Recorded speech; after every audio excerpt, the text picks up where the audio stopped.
What up, everybody? Welcome to Coffee Hour. My name is Paul Abernathy. Thanks for joining me today here on a glorious Tuesday, the 29th of April. We're just clicking along, and life will pass you by unless you take a moment to stop and savor it.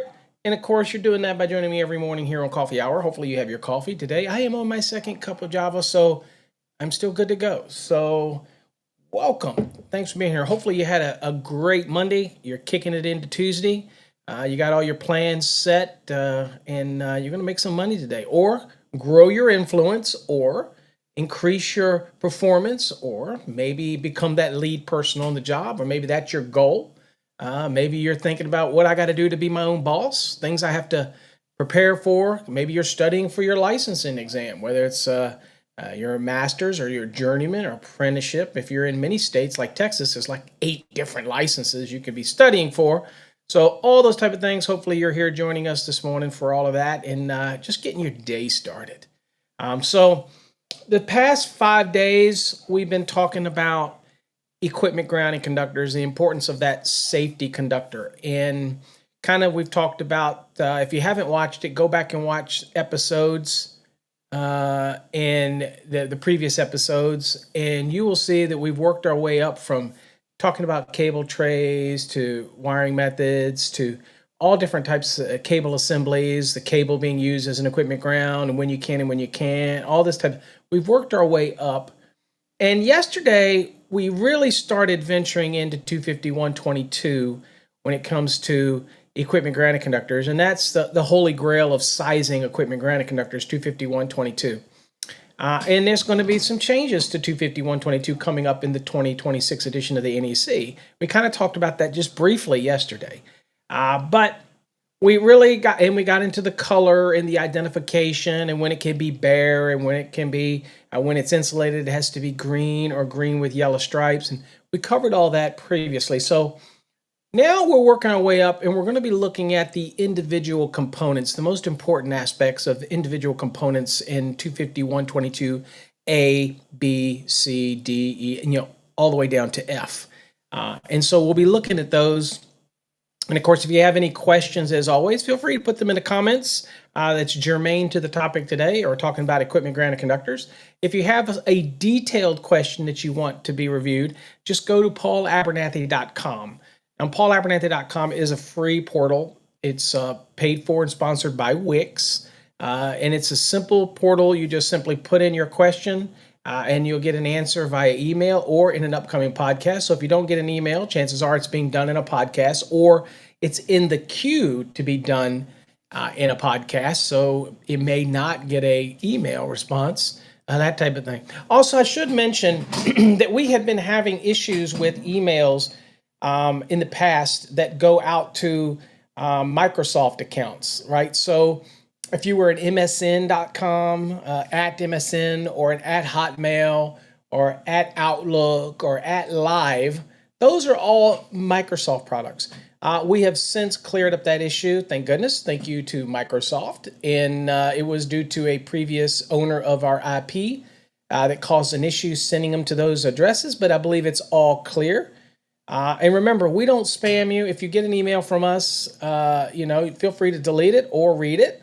But we very rarely send out anything. Sometimes we'll send out newsletters. If you go to our website and you subscribe, then if you read the fine print, you are giving us permission to send you an email. So, but we don't do it very often. I'm not a big believer in sending out a bunch of spammy emails, that type of thing. I'm just not. Y'all know how I am. Y'all know why I created the other platforms that I do. All right. So let's see here. Let's go on and do some shout outs really quickly. And we will get into today's episode. Now, we'll not go down a rabbit hole today. All right. I don't have enough time for rabbit holes today. All right. Brandon, good morning. Thanks for joining us, Brandon. Glad to have you here. Paul, thanks for joining us, Paul. Let's see here. What do we got here? Born to Plum. Thanks for joining us, Born to Plum. Glad to have you here. Skiati, am I saying that right? Seattle. One of them. I'm sure I'm saying one of them right. Good morning. Glad to have you here. What's up, Tom? Glad to have you here. We should be getting to your grading, Tom, here in a day. We had a little bit of an issue with our system, so we'll be getting to you. Just sit tight. Remember, Tom, I believe, is in a CMECP program. Once you submit everything and everything's graded, but you're way within the clock, so you have nothing to worry about. Okay, so you're good. You went in record pace. For those that are interested in the CMECP program, go check out cmecp.org. But Tom went in at a record pace, I believe. Charlie? Oh, what is that, Charlie, again? Walking into the service call. Wish you luck. You got this. Skilled technician. You got it. Let's see. Good morning, new place. Glad to have you here. Rob. Glad to have you in the house, Rob. As always. Glad to have you. Manny. Manny's over there in the Green Code Nerd over on YouTube. Thank you for being here, Manny. Glad to have you here. David's in the house. David, CMECP down in Florida. Naples, Florida, right, David? I was just down there. Nepo, welcome. Glad to have you here. Good morning, Peter. Glad to have you here. Craig, good morning from Nashville. Glad to have you here. Joseph, thanks for joining us this morning from New Jersey, up in Jersey. Yeah. Adam, glad to have you here, Adam, as always. Frank's in the house. Frank, thanks for joining us, Frank. Alex is in the house. Good morning. Outdoor man's in the house. We're going to have a great day today. Rob's running late. Good morning. Glad to have you here over on the tube, over on Fast Tracks Tube watching. What's up, Glenn? Glad to have you here. Good morning. Let's see here. We're going to see. Good morning, Jason. Glad to have you here. Another was getting more and more CMECPs in the house. I'm liking it. I am liking it. CMECPs joining us. What's up, Francis? Fellow CMECPs in the room. Okay, and prospective CMECPs in the room. There you go. It's growing. That's what I'm talking about. Very select group. Not everybody can make it through the process. Some people, it takes the full time. Some people, Tom's whipping through it. So again, it's all about the dedication of the time you have to commit to it. You can do it as quickly as you want. That type of thing. Jamal, welcome. Glad to have you here. Rob's throwing out the wire waffle. Hashtag wire waffle, giving some love out to Hunter and his wire waffle today. There you go. Glad to have you here. Kendra, glad to have you here. Let's see here. What do we got here? Let's see here. David, I seem to have issues with proportionally increasing the EGCs and feeder tab EGCs for certain design professionals. They probably don't know how to do an increase. And we'll see that they do have an exception for them, but for engineers and design professionals. But if they use the exception for that increase in size, then they become the owner of it. And I don't think I want to be the owner of that. I just assume follow the NEC. But there is the ability for the design professional, okay, qualified person, whoever that may be. Okay, we have had arguments in Code Panel 5 on who's considered the qualified person. Is it for this allowance? Is it the design professional? Is it the electrician wants to size it differently, the equipment ground differently than the standard? So we'll talk about that as we get to it. Christopher is in the house. What's up, Neff? Let's see here. Felix in the house. Good morning, Felix. Edgar is in the house. Let's see. Okay, we got everybody, and we have a bunch of hashtag wins in there. Remember, hashtag win gets you in on a spin. Jeff believes he did get one of the other people that hadn't sent in their stuff. So, and Jeff is online today watching. So, shout out to Jeff. Hashtag sup Jeff. Is everything. So, those should be starting to go out now with your instructions. So, we should be good to go. You got to be patient with that stuff because we have to make sure. I don't want to drag it out and keep doing it. So once we get all the information, we send the emails out. We want to get it done. I have a tendency for stuff to linger. Okay, see, what do we got here? Cray said he's got a question already. I might have to pop this on the screen multiple times. That's the problem with this pop-up feed thing, it only stays for 10 seconds. So let's see here. So partially relevant question. I'm under the impression green words are always for ground except traffic lights and other exceptions. And, gotta do this again. And no relabeling of them at all, even in a cable assembly. And no, cable assemblies you can re-identify. Okay, we talked about that yesterday. Okay, so I'm also under the impression you can't just tape the whole length of 12-inch conductor green and call it ground, but you could strip the whole thing and be fine. Okay, you must have missed yesterday's episode, because yesterday's episode we clarified all of that. So in a raceway, for example, equipment ground could be black, and you could re-identify it if it's 4 gauge and larger. You can re-identify it at all accessible points and at terminations. You could redo it. And a cable, there's no size restriction. Okay, so you could take a cable and re-identify a blue with green only at the termination. You don't have to re-identify the whole entire thing. So you have an allowance for you to be able to do that as well in there as well. So those were covered in yesterday's episode. Okay, so hopefully you go back and watch that. But I will share this screen with you just so you can see it right here. Multi-conductor cables. It says there's not a size restriction here. Whereas here there's a size restriction, right, for B. Okay. C, when it comes to multi-conductor cables, MC cable, AC cable, tray cable, that type of thing, it says one or more insulated conductors in a multi-conductor cable at the time of installation are permitted to be permanently identified as an equipment ground conductor at each end and at every point where the conductor is accessible by one or more of the following. You can strip off all the insulation, you can color the exposed insulation green, or you can mark it with green tape or green adhesive labels, and it must encircle the insulation right at termination, not the whole thing. If you want to cover the whole conductor green, that's up to you, right? But again, you can do that. So hopefully that answers your question. Okay. All right, let's get back here. Okay, hold on for a second. Let's make sure I got Kendra. I don't know if you had a question in there or not. Or you did have a question in there.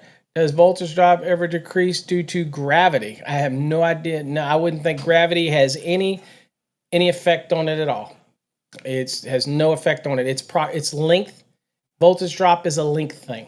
Okay, so if we're installing conductors in space, I don't know. I'd have to get you data, but no, we're not. It's not that the electrons fall down due to gravity, that type of thing. Okay. All right. So no, it's not going to have anything to do with that. Okay, you cannot. Yeah, you got to be clear, Cray, because we're talking about equipment grounded conductors, not trying to make a hot conductor. So no, you're not going to take an equipment ground. I don't see a provision in here that would allow you to do that. Okay. All right. So equipment ground is an equipment ground. Okay. Use it as equipment ground. I don't have a provision that I'm aware of that can take an equipment ground and make it a hot conductor. Okay. I don't have any provision for that I'm aware of in the code for that. Although there are many applications in the codes which tells you can re-identify, right? And it says in any color other than white, gray, or green. So if that's what it says, then those are prohibited from being re-identified, those type of things, okay? So I know I would not take a practice of taking a green and making it blue. Would not be the practice that I would encourage. Okay. Let's see here. But if you were dealing in 4 and larger, right? That type of scenario, then you can use black colors, for example, and you could re-identify it as an equipment ground. But that's what we're talking about, re-identifying equipment ground. As far as hot conductors, the problem with it is that you can use any color for a hot conductor, right? Other than white or gray or green with yellow stripes. Those are significantly set up for equipment grounds and neutrals or grounded conductors, those type of applications. Okay. I'm not sure why we'd want to do that unless you made a serious mistake. Okay, let's see where we're at. But I will say this: if you take the green and you did that in a cable assembly, then what's your equipment ground? You know what I'm saying? I mean, what would you got to have an equipment ground in every cable assembly, right? Unless you're using the armor itself as it. So be doing that is almost one of those things like we're thinking of hypotheticals. In that scenario is you've got to have an equipment ground. So the concept is if it's insulated and it's an equipment ground, it's got to be green. So if you're saying, well, I don't, very rarely would you ever have I'm trying to think of a scenario where you might run into this. Okay, let's say you're using a healthcare, let's think of a hypothetical. What if I've got a healthcare facility MC and the armor is used as an equipment ground and it has the green insulated equipment ground into it? And the installer, here's the only reason you're saying this. The installer made a mistake and he now needs another conductor, right? He needs another hot conductor in there, or he needs another neutral conductor in there. All right, that's what he's thinking, right? He needs another neutral. Okay, because I don't know any other application in it, but let's go look at the code real quick. Those are good. Those are neat scenarios to think about. So let's just see here. So first of all, we'll look at, can he make it a grounded conductor? Let's see here. So let's go right here. So use the insulation of a white or gray for anything other. Okay. All right. So here's B. We're just talking pieces here. Circuits of less than 50 volts. So a conductor with white or gray insulation or 3 continuous white or gray stripes or having a marking of white or gray at the termination of the circuit of less than 50 volts shall be required to be grounded only in accordance, blah, blah, blah. So this is the one we're looking at, 50 or more. So in a cable assembly, right, it says if part of the cable assembly that has an insulation permanently re-identified to indicate its use as an ungrounded conductor by marking tape. So in a cable assembly, it looks like I can take a white conductor and I can make it a hot conductor. Okay, that's in a cable assembly. Okay, we got that one. Not a problem. In general, the grounded conductor has to be white or gray, or it could, have these, here it says a conductor with 3 continuous white or gray stripes on other than green insulation. Okay, so obviously I cannot have, in this allowance, I cannot have a green used, period, for a grounded conductor. Okay, we're just piecemealing this together. Okay, and then down here, it's telling me that, oh, by the way, I can use the insulation that's white or gray for a hot conductor, right? If it's re-identified, that type of scenario, okay? Let's see. But again, remember, this is only dealing with use of white or gray colors, that type of thing. So it has nothing to do with the green, okay? So then we'll go down. We kind of haven't gotten that far in our grounding and bonding, but let's see here. Let's go down a little further. Just bear with me. And let's look at identifications. Let's see here. Let's get down to right here. Close this up. All right, so identification, it says otherwise permitted in the code, equipment grounded connectors shall be permitted to be bare covered insulated. We covered that already previously. It took me down a rabbit hole. It says individually covered or insulated equipment grounded conductors of the wire type shall have a continuous outer finish that is either green or green with the yellow stripe, okay, except permitted elsewhere in this section, which we talked about in these exceptions. Conductors with an insulation or individual cover that is green with one or more yellow stripes, or otherwise identified as permitted by this section, shall not be used. Okay, shall not be used for ungrounded or grounded circuit conductors. So there's your answer right there. So conductors with insulation or individual covering that is green, yada, yada, yada, shall not be used for ungrounded or grounded circuit conductors. Okay, so that should answer your question. But in that little lesson, we learned that for example, in a cable, I could re-identify a white conductor or a gray conductor as a hot conductor. In a raceway, I can't do that. White is white, gray is gray. When it comes to equipment grounded conductors, can be bare, covered, or insulated. But I also cannot use a green conductor for anything for an ungrounded or grounded conductor. It has to be for equipment ground. Now, I can't stop what people do. They get clever with the tape, yada, yada, yada. But copper's copper. But at the end of the day, all wiring methods require an equipment ground. Now, it just may be that scenario where I told you a healthcare facility cable where they screwed up and they're thinking, crap, now I'm using it for something else, right? And I'm not using the green equipment ground that's in there, right? Okay, then that type of thing. Well, a colorblind, there is no excuse for color blindness. So if you're colorblind, you can't use that as a crutch. You have to figure out a way to tell the color. Okay, is no reprieve for the handicapped when it comes to the NEC. Okay, you have to follow the code. We're not going to give you a pass because somebody may be colorblind or something. We're not going to give you a pass. Okay. And as Felix says, I believe green is not allowed for hot. Yep, and we just saw it's also not allowed for grounded conductors. Let's see here. When running 1520 MC, blah, blah, blah, going through a 1900, half 3/4 KOs, do I need to use a bonding bushing? You never use, you say bonding bushing. That depends.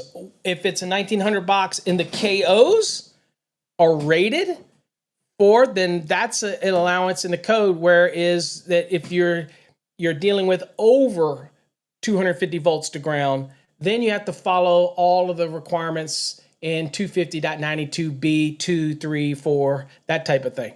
You use one of them options, that type of thing, unless the box is rated for over 250 volts to ground. And those 1900 boxes may be rated based on the knockouts. And typically you can tell because the knockouts are going to be more of the eccentric and not concentric. Okay, so it's going to be more of you'll have the middle one and you have one outer like a half moon. Those tend to be a little more robust, and those tend to be rated for the over 250 volts to ground application, that type of thing. Again, it really depends on what your references you're going to go look at and we can go look at it real quick. Y'all are taking me totally off topic today, but y'all know y'all are, and y'all don't care.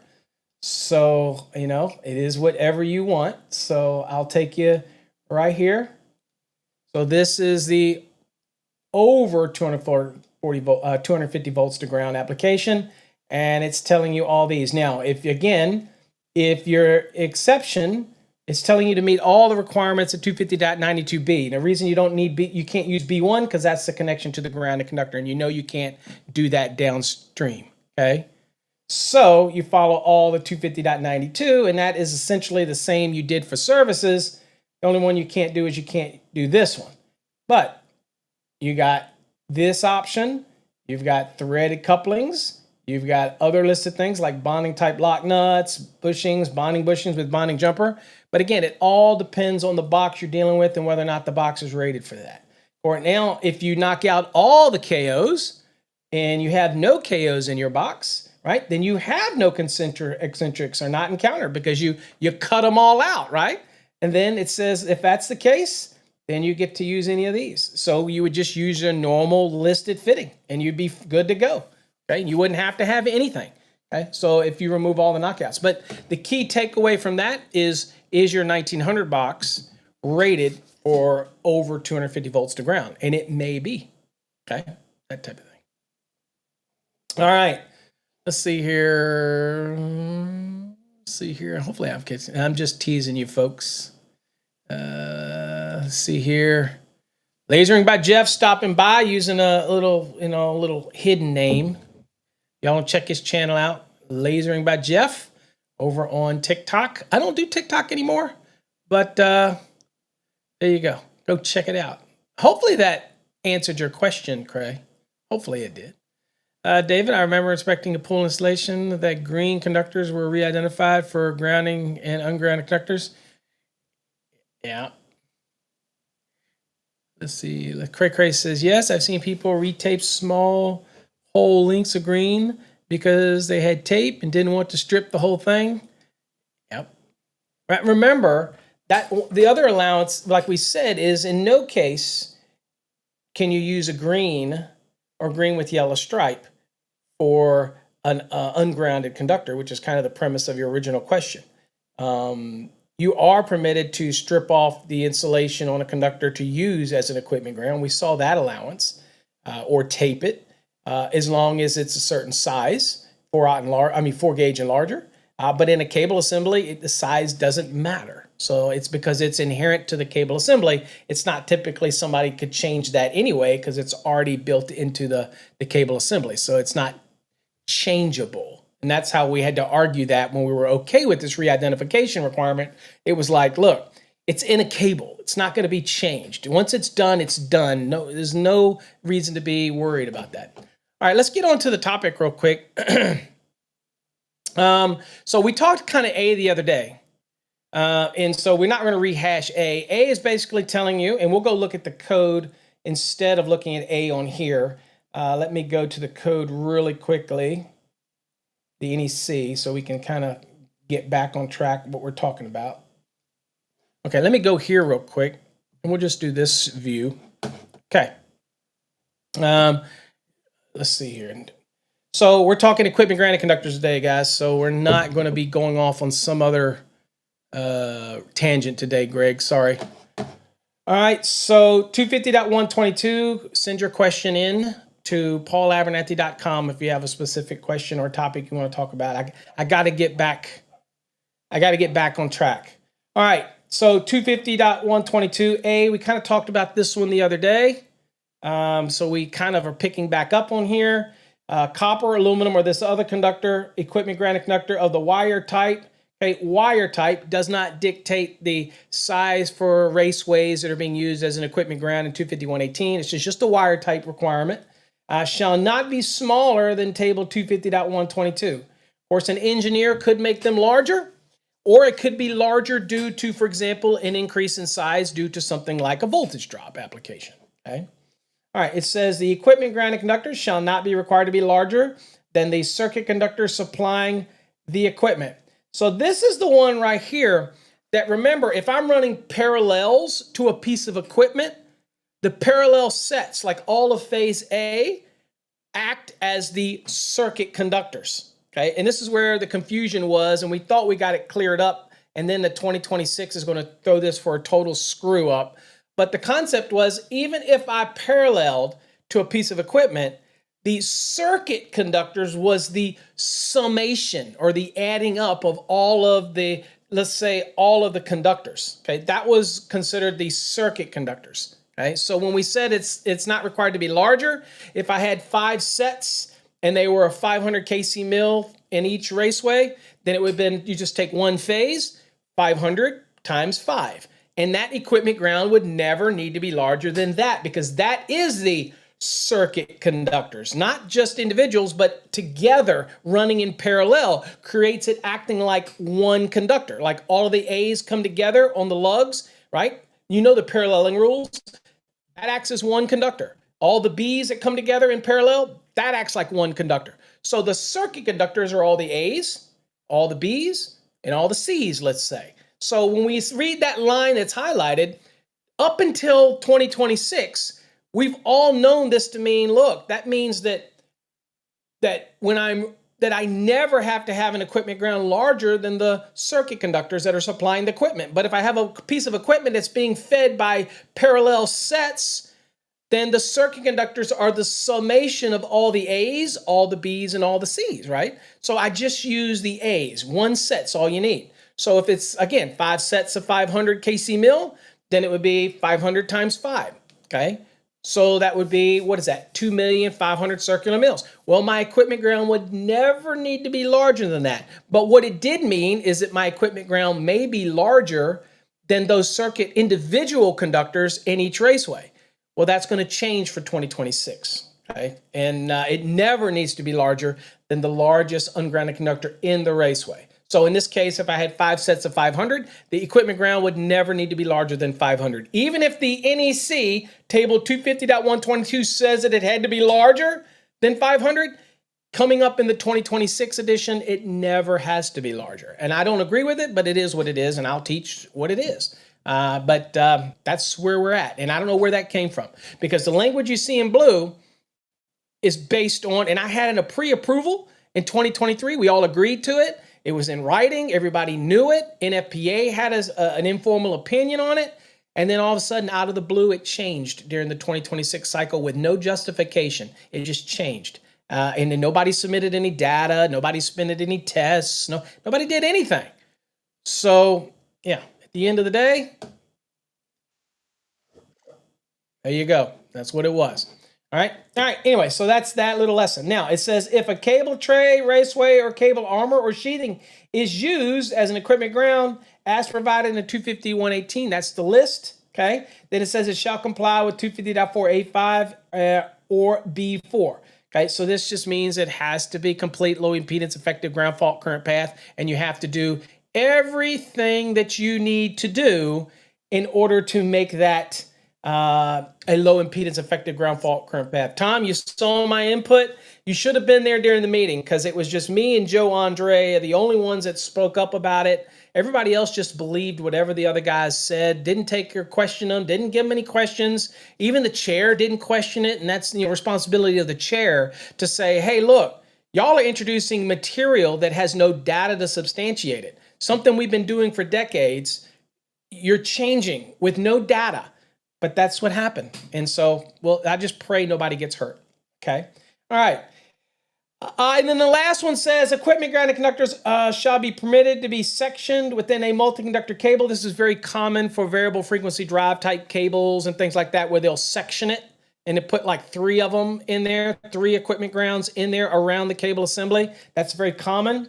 But the only difference here is collectively, when you add up the circular mill of those 3, let's say, triads that are running there, if you add that up, it's got to equal what it be required by table 250.122. So they could be smaller, but together they add up. So at the end, you're going to take all of them together. Have you ever seen that? So it's basically a cable that has 3 separate equipment grounds in there, not just one full size, the right size. You've got 3, and together they add up to the right amount of circular mills, right? But there's 3 of them, and very common in variable frequency drive type cables, that type of thing. Okay. All right. Enough of that. Okay. All right. Let's get into the next one. Let's get back to the lesson. We're rolling along. Okay. So the next one is one that people seem to still get confused. Dave talked about it. And this is where you increase the size of the ungrounded conductor, and you're not increasing it, for example, for anything that would have to do with the number of current carrying conductors or the ambient temperature. So if those require the bigger conductor, then you don't have to increase the size of the equipment ground. Okay, so if I'm increasing the conductors because I'm dealing with more than 3 current carrying conductors, or if I'm increasing it due to the ambient temperature and the ampacity drops, so I increase the conductor because of 310.15b or 310.15c.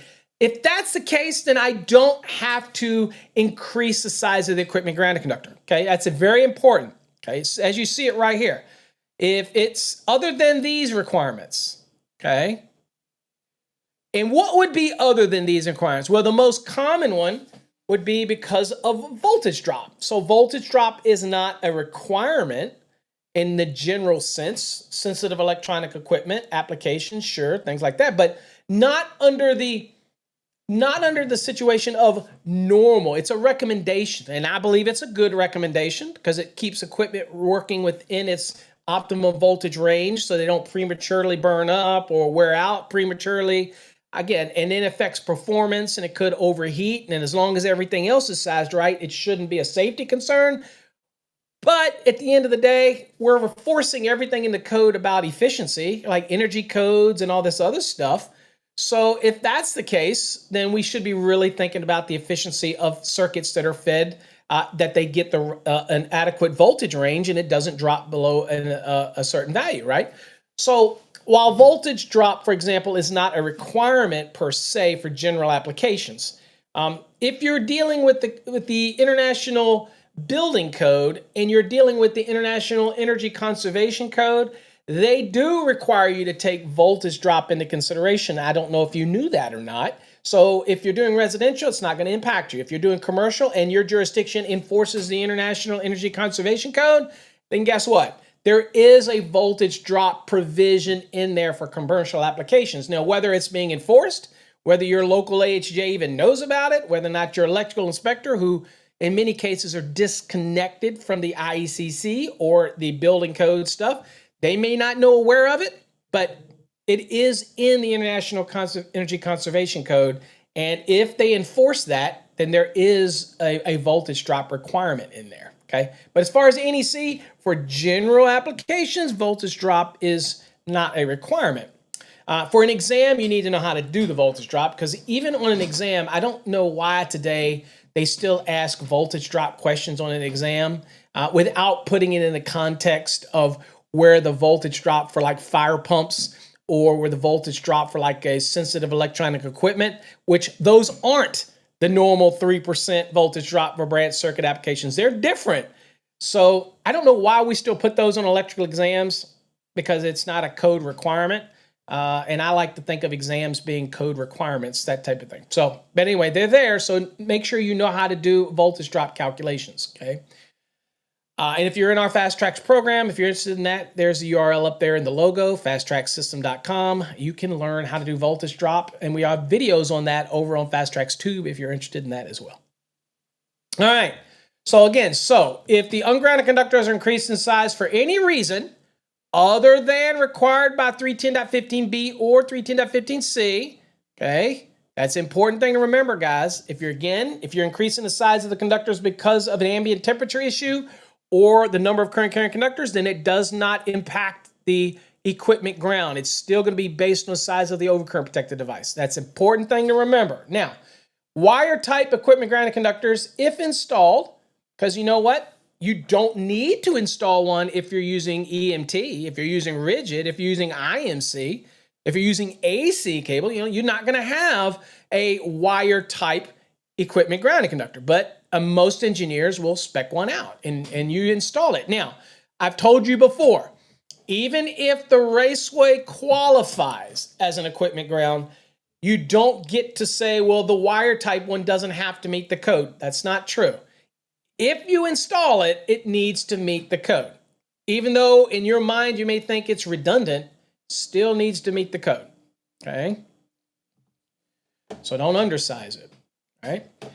Now, the only, it says, if it's installed, it shall be increased in size proportionally to the increase in circular mill area of the ungrounded conductors that you're increasing to because of, let's say, voltage drop. Now, the other thing that people don't see in here is an engineer. An engineer could increase the size of the ungrounded conductors for whatever reason they want. And so that would trigger the need to increase the size of equipment ground conductor, because if you increase the ungrounded conductors, hot conductors, for any reason other than what we just talked about for adjustment and corrections applications, then you're going to have to proportionally increase the equipment ground. Okay. Now, we've talked about this earlier. Standard cables that you buy are going to come with an equipment ground that's based purely on the conductors that are inside of that cable and the overcurrent device that would be protecting those conductors. That's it. So if I run parallel sets of MC or parallel sets of tray cable, for example, there's a high probability that the equipment grounded conductor that's in that pre-made cable is not going to be adequately sized. And most certainly not if we're increasing the size of the ungrounded conductors because of something like a voltage drop, then there's a high probability that the stock equipment ground that's inside of the cable is not going to work. Okay, high probability on that. Okay. All right, so this is a scenario right here. So here's our panel right here. Here's our service panel. And it's running out to this remote distribution panel. This conductor right here. Now, let's say here, if the ungrounded conductors are increased in size for any reason other than for the excessive number of conductors in a raceway or cable, or for the elevated ambient temperature. So for any other reason, these are increased. Voltage drop being one reason. Engineers just demanding it being another reason. Then this equipment grounded conductor has to be increased proportionally. Now, looking at the National Electrical Code, here's what the code says, and we kind of saw it, and it tells you it right here what we exactly saw. So I didn't paraphrase it. It's right here. Okay, this is what we saw. Okay, now, there is an exception right here, and this exception says the equipment grounded conductor shall be permitted to be sized by a qualified person to provide an effective ground fault current path in accordance with 250.4A5 or B4. That means it ensure that it's going to effectively have a low impedance effective ground fault current path constructed from point A to point B to clear the overcurrent protective device. This, in a sense, folks, the exception basically allows a design engineer to use something, a software or something else, in order to say that, you know what, ignore what table 250.122 says, just follow my guidance. And maybe it's a smaller than what the table says. Well, look, that's the exception. And again, the term qualified person, a licensed electrical professional, a master electrician, journeyman electrician, you are a qualified person. So this is what happened in the 2026 with the original 250.122A, was that this statement got argued over, and they wanted to put in there that you could use a software called Jemmy, and you could do the calculation yourself using that software, and it would have resulted in a potentially smaller equipment ground, but it was a software. There was a big argument, and many of us didn't want to put software in there because that's not what we're supposed to do. We're not supposed to interject software or that type of thing. It's up to the engineer or the qualified person to make this calculation and then stand behind it. And if something happens, they're responsible if you don't follow the NEC. Well, that's what caused the big argument. And so when that argument happened, what we didn't do as code panel members is we didn't understand the concept of bundling code changes. And so every change that we did in 250.122A to make it clear that paralleling, that all the sets of A act as a single circuit conductor in parallel, all that work we did that would have made all this confusion gone got thrown out with the baby in the bathwater type of scenario because the arguments over this exception. Because we didn't separate 250.122B from 250.122A when it was being voted on. And so if it failed, because we were all arguing over having some software in the exception, because of that argument, the whole thing got thrown out. And that's what caused us into this big tailspin. And of course, come 3 years later, people's memories aren't as good as they used to be, even though it's all documented. That's where all this mess started. But it's because people wanted to put a software name inside of the exception and then have it added to an informational note. That's what caused all the confusion. So, and that's where I think it all went to crap. Okay. And that's where we are today. Okay. I'm just saying. Okay. All right. Anyway, let's go back over here. All right. So here is a great, in the enhanced content is a good example.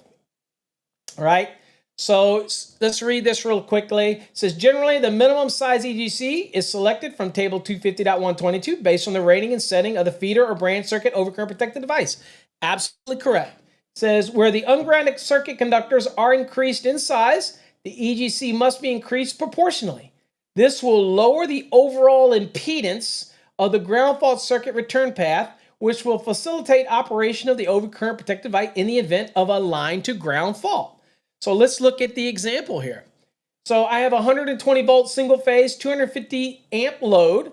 It's being supplied from a 300 amp breaker located, okay, in a panel board 500 feet away, okay? Yeah, so I have a 300 amp breaker, but the load itself is 250 amps. Got you.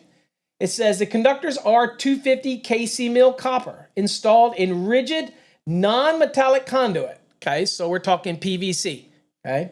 It says with a 4 copper EGC, if the conductors are increased to 350 kc mil, okay, so it's being increased from what?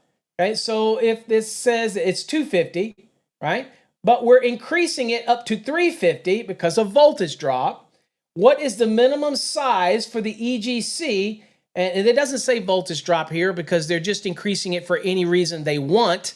And then voltage drop is just one example. But because they're increasing it for whatever reason, and they're not doing it because of the number of current carrying conductors, and they're not doing it because of the elevated ambient temperatures, they're just doing it. And if they are, then you have to increase the size of the equipment ground proportionally. Well, how do you do that? Where they're going from a 250 up to a 350 because of voltage drop. So here's the formula. The first thing you have to do is you have to calculate a ratio. So you take the new size that they're going to be using and you divide it into the original size that would have handled the actual load. Okay, so the 250 would have handled the load, but they're increasing it to 350 because of whatever reason. We'll just call it voltage drop or whatever.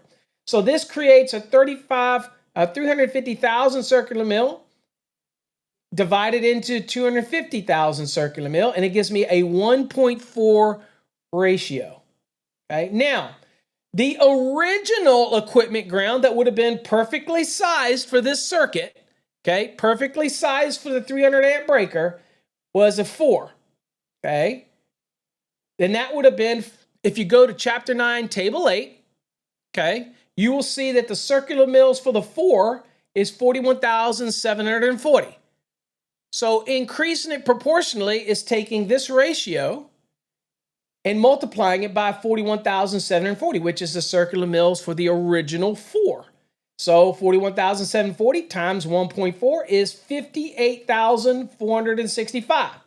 Now you go back to chapter 9, table 8, and find me a conductor that has at least this much circular mils. And if you can't find one that matches it, you go to the next largest size from the table. Okay? So if you do that, you go to chapter 9, table 8. The size of an existing grounded conductor 4 has a cross-section area of 41,740. Step 3, determine the size of the new EGC.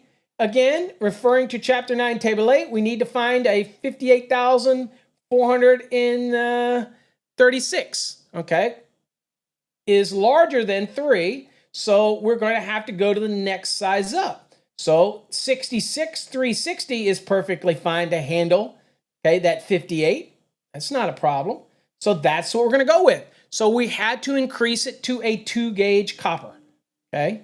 So it has to be, the selection has to be at least 58,436. If it doesn't, one that doesn't match, you go to the next larger size that does match. That is your new equipment ground. So these will be 350 kc mils, and the EGC will be increased to a 2-gauge. Boom. And that's exactly how you do it. And it's just that simple. Okay? And it's not brain surgery, but it is what it is. Remember, this doesn't apply. Again, I hate to be redundant. This does not apply if you're increasing the size of those hot conductors because of the number of current carrying conductors, or you're doing it because you have an elevated ambient temperature. You do those as normal and size your conductors accordingly, and the EGC will still be based on the overcurrent device. For any other reason you increase the size of the hot conductors, then you're going to have to increase the size of what? You're going to have to increase the size of the equipment grounded conductor proportionally using the formula that we just looked at. Okay, does that make sense? All right.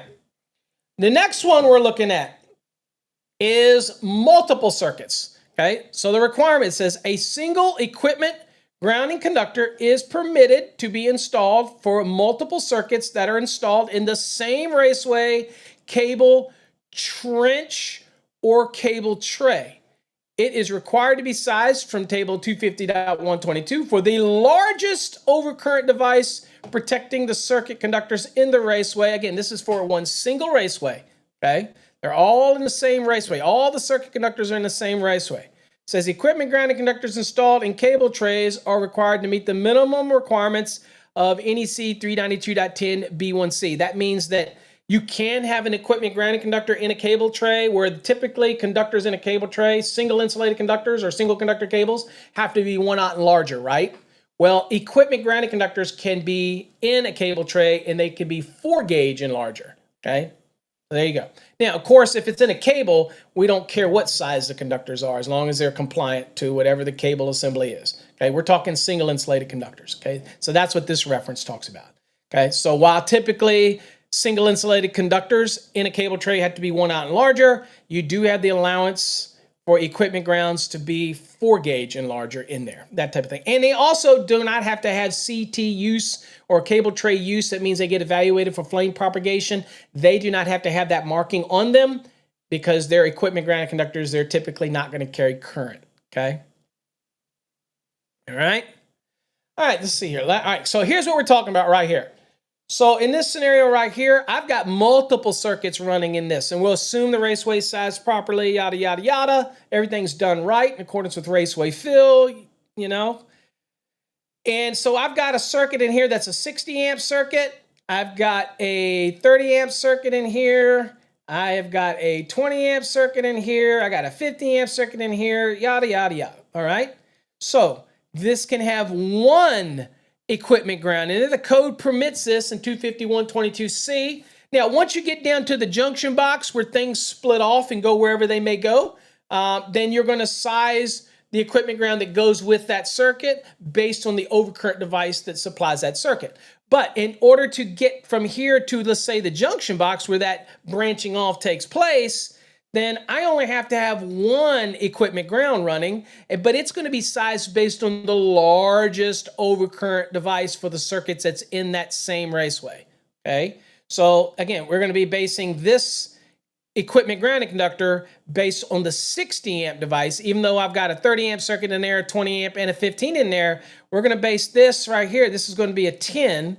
And then once we get down here, the 15 amp circuit that goes off, let's say, to the top, then that can splice off of the equipment ground and drop down to what, you know, the size that would be 14 gauge, let's say, for a 15 amp overcurrent device based on 251.22. You with me? That's the concept, okay? So that's where you're allowed to run multiples. And we can go look at the NEC. Here's what we're talking about. So a single equipment grounding conductor shall be permitted to be installed for multiple circuits that are installed in the same raceway, same cable, same trench, same cable tray. It shall be sized from table 250.122 for the largest overcurrent device protecting the circuit conductors, plural, in the raceway, cable, trench, or cable tray. So, and again, this is the one where you saw right here, and I'll click on it just so you can see what I was talking about. This requirement right here is where it tells you right here. A single conductor used as an equipment ground shall be insulated, covered or bare, and they shall be 4 gauge or larger. So that is the one where you can have conductors smaller than 1 aught in a cable tray as long as it's for an equipment ground application. Okay, does that make sense? All right, let's get back to where we were. I've got to jump back here. Okay, all right, so that's the one we're talking about right there. And I don't know if there's a picture. No, there's not a picture. That's just the same example of kind of the illustration that we just did. Okay. Makes sense? All right. All right, let's talk motors. Motors really quickly. When it comes to motors, typically your circuit that's running to the motor anyway, you're going to be sizing your equipment grounding connector based on your short circuit ground fault protection. That's simply what we got, okay? Because remember, with motors, we have short circuit ground fault protection. We typically have separate overloads, although in some applications, you can have a fuse, for example, that can be not only your short circuit ground fault protection, but also your overload protection, again, depending on your installation. But typically, we have separate overloads for motors, and we size those in what, 430.32? And then, of course, we have the short circuit ground fault protection, which is 430.52. Okay, and we're going to cover that in a webinar in July. Make sure you sign up now because it's limited seats. If you're a Fast Tracks Tube family member, or if you have the enhanced product from our Fast Track system, then you can join in that webinar. We're limiting it to only 50 people. Sign up on our website today, fasttracksystem.com. You have to be a Fast Tracks Tube subscriber or have an enhanced program to join. We're not letting people join that are not. Okay. In other words, you won't be able to get in unless you have access to Fast Tracks Tube, the advanced, or the premium. Okay, or the annual subscription, I should say. Okay, so that's important for all you that 1 year subscription. You're going to get access to that, but you got to register. Okay. All right. So let's talk motors. It's over on our website under webinars. Go to fasttracksystem.com. fasttracksystem.com, like up there in the logo, and you'll see something that says webinar. Click on it, and that's how you can register. All right. Equipment grounding conductors for motor circuits are required to be installed in compliance with 250.122 D1 or D2. Okay. Now, notice it says or here. Or. Okay. VFDs are not in itself overcurrent protection. Variable frequency drive may have an overcurrent protection built into it. As far as overload, it all depends on what's involved with the VFD, what is built into the VFD. Because all the VFD really is a power conversion unit that changes and can changes the voltage, which can change the motor. So it all depends. So I'm not going to say no. It just depends on the VFD and what you get with the assembly and what's incorporated with it and those type of things. So I don't know. We'd have to look at that individually. I don't have a whole lot of experience with VFDs, but again, it's all going to depend on what is in the assembly that you get, that type of thing. You can get a VFD, for example, that has not just a VFD, but it's a whole modular assembly that has everything, and it may already have overload protection designed into it. Okay, so again, check with your manufacturer to be 100% sure. Probably we'll look at that when we do motors if we get that deep into the VFD, but typically I don't get really deep into VFDs because that's specialized, but it's adjustable drive motors as well, so same scenario. All right, so it says D1 or D2, okay? So general. So this is in general, sizing equipment grounds for motors. It says the equipment grounding conductor is required to be not smaller than determined by 250.122 based on the rating of the branch circuit, short circuit, and ground fault protection device. So this is important because you and I both know that the circuit conductors to a motor could be smaller, but the short circuit and ground fault protection could be up to 250% based on 430.52. So that means that your equipment grounding conductor is based on the short circuit ground fault protection. So check this out. So this is where we're going to have problems with people that voted for this on code panel 5. This is a prime example where the code is telling you that your equipment grounding conductor is going to be larger than it would normally need to be than the circuit conductors, right? Because it's telling you that it can't be smaller than the short circuit ground fault protection, which could be up to what? 250% or even fuses 300%. You see where the problem is? And we tried to explain this to them. I'm saying, okay, so now what is the user supposed to do? You're telling me in 250.122A that it never needs to be larger than the circuit conductors, but now I'm down in 250.122D, and you're telling me that it's got to be based on the size of the short circuit ground fault protection, which could be up to 250%. You see what I'm saying? Yes, this one directly tells you that it's larger. So we'll just let it go. I'll let it go. They told me, Paul, it's physics. It's physics. Okay, whatever. Then why do I need to do this? Anyway, all right, so the next one would be instantaneous trip circuit breakers or motor short circuit protectors. So if those are what you have, then it says if the overcurrent device is an instantaneous trip circuit breaker, okay, there's no delay, instantaneous, gets to a certain trip level, trips, that or a motor short circuit protector is being used, and that will be integral to the actual equipment. It says the equipment grounding conductor must be size not smaller than given in 250.122, using the maximum permitted rating of the dual element time delay fuse selected for branch circuit, short circuit, and ground fault protection in accordance with 430.52 C1A where applicable. Okay. So all this is saying is if you're dealing with these two or you're dealing with short circuit protection and it happens to have a use of a dual element time delay fuse in this short circuit protection scheme, if that's the case, right, then in that scenario it's going to be what? Okay, then you're going to be doing the maximum permitted rating of that dual element time delay fuse if that's what you're utilizing. Okay. All right, let's see here.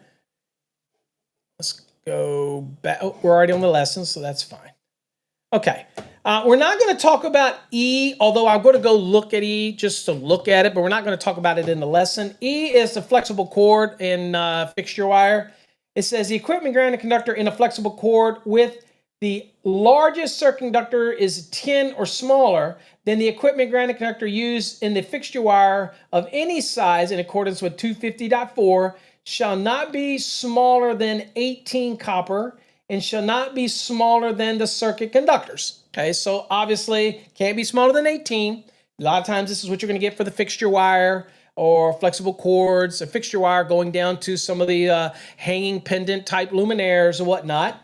Okay, so again, at the end of the day, it cannot be smaller than 18 gauge and it cannot be smaller than the circuit conductors. Okay, it says the equipment grounded conductor for a flexible cord with a circuit conductor larger than 10 has to be sized in accordance with 250.122, just like a normal circuit.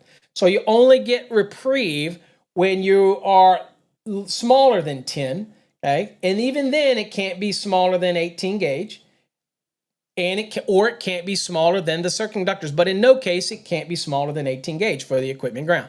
Now, again, these are cords, so the manufacturer will take care of this anyway for you. So typically not something that you need to worry about. What's up, Marlon? Thanks for joining us. Glad to have you here. Better late than never. Hey, I see you, Elwood.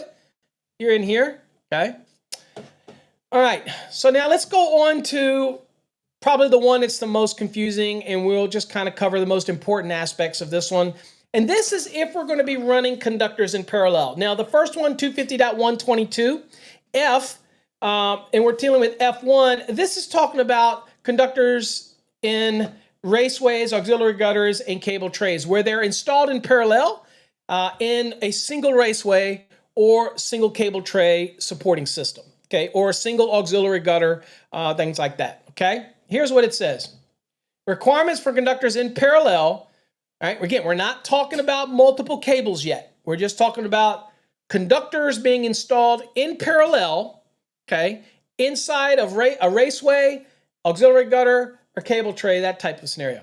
Also, I will tell you what's going to be added to this in the 2026 is we're going to put trench in here because it makes sense to have trench in here as well, okay? But doesn't have it in there now, but it will in the 2026, okay?